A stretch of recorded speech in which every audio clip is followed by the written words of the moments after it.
Good Wednesday morning. I'm still on it. I'm still following the case of Sade Robinson's, and my intention is to follow it until there is some kind of justice for Sade Robinson. I don't know what justice is anymore, especially in this kind of circumstance. But until there's justice for Sade Robinson, my, again, intention is to follow this case on out. Now, Sade's mother, Sheena Scarborough, her birthday was a couple days ago, and all she wanted for her birthday was for her daughter's remains to be found, all of them, so she could give her daughter a proper burial. That's all she wanted for her birthday. Messed up birthday present. I hope to never, ever want to ask for a birthday present like that at all. I really hope not to. But this is what she wants. And I did a video where I talked briefly about Jeffrey Dahmer and the kind of coincidences between Dahmer and Anderson.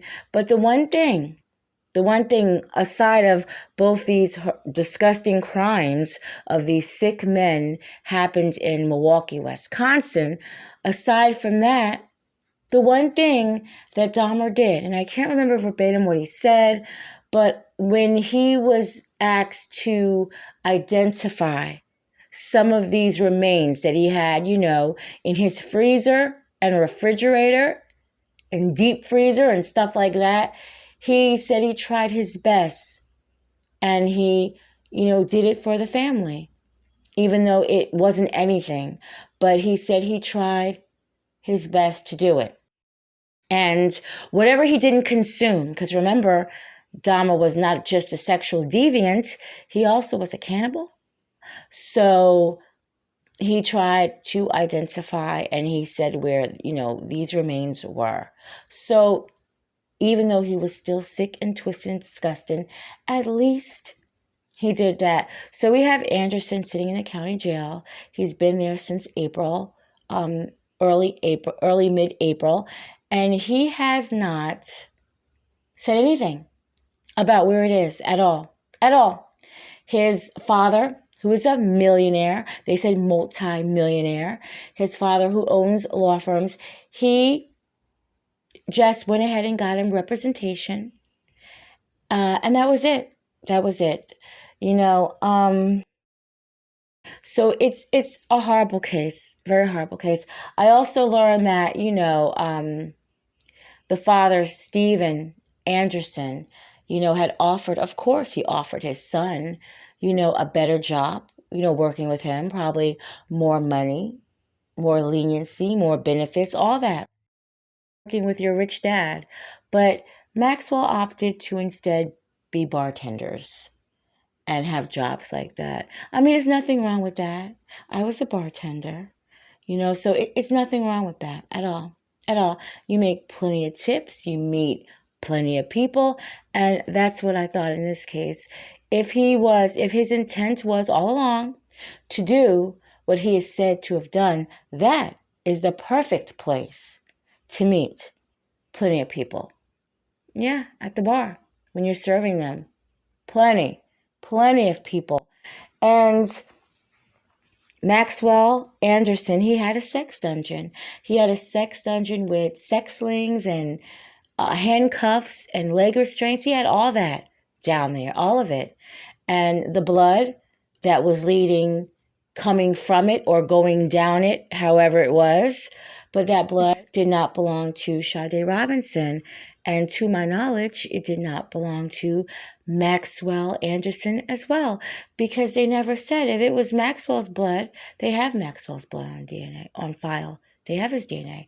So if it was Maxwell's blood, they would just say the blood belonged to Maxwell Anderson. But they never said that.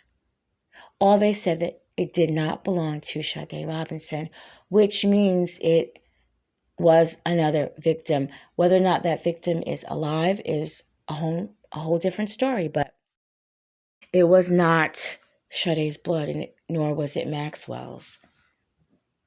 So whose blood was it? Whose blood was it? That's what they are definitely not saying in the media. They're not saying whose blood it is.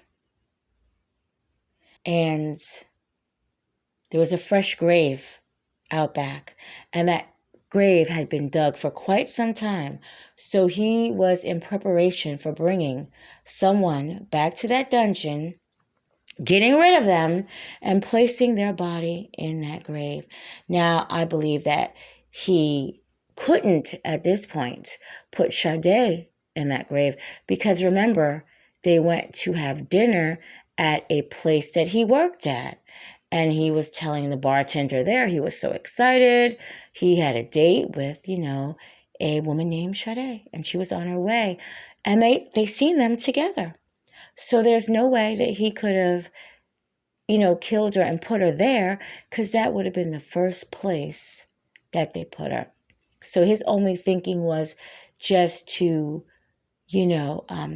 cut her up and just fling her parts all throughout Milwaukee like a paperboy flinging newspapers. That was what he thought to do. Panic. Sloppy crime. That's what he thought to do. And it's a good thing that he panicked and it was a sloppy crime, because he might have continued to do more. Unfortunately, he killed this young lady, but it would have been more after that. Just like I believe it was someone, I don't know how many, but this was not Maxwell Anderson's first crime. I just really do not believe that at all. I just don't. And the way he's flinging, hip bones and legs and arms, and it's just leaving them any damn where, he panicked. They also found the gasoline. They found gasoline in his garage, and that kind of leads him back to torching Sade Robinson's car to get rid of any evidence. And then he got on the bus and went home, because of course he drove her car to that destination, torched it, and got on the bus and went back home. That's definitely what he did as of right now, with that car and the gas containers and all that.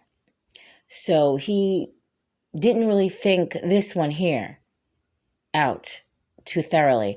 And a friend of Maxwell Anderson's said that hopefully this was before the actual grave was dug, but he saw that he was digging in the backyard. He told him he was building an underground basement, even though he had a huge basement inside, but he was now building an underground. So Maxwell just was doing what he wanted to do with his property. And yes, that's his house, right? He can do whatever he wants to with his property, because I sure as hell would do the same thing with mine. Not build a dungeon, an extended basement outside, an extended sex dungeon outside. I wouldn't do anything like that.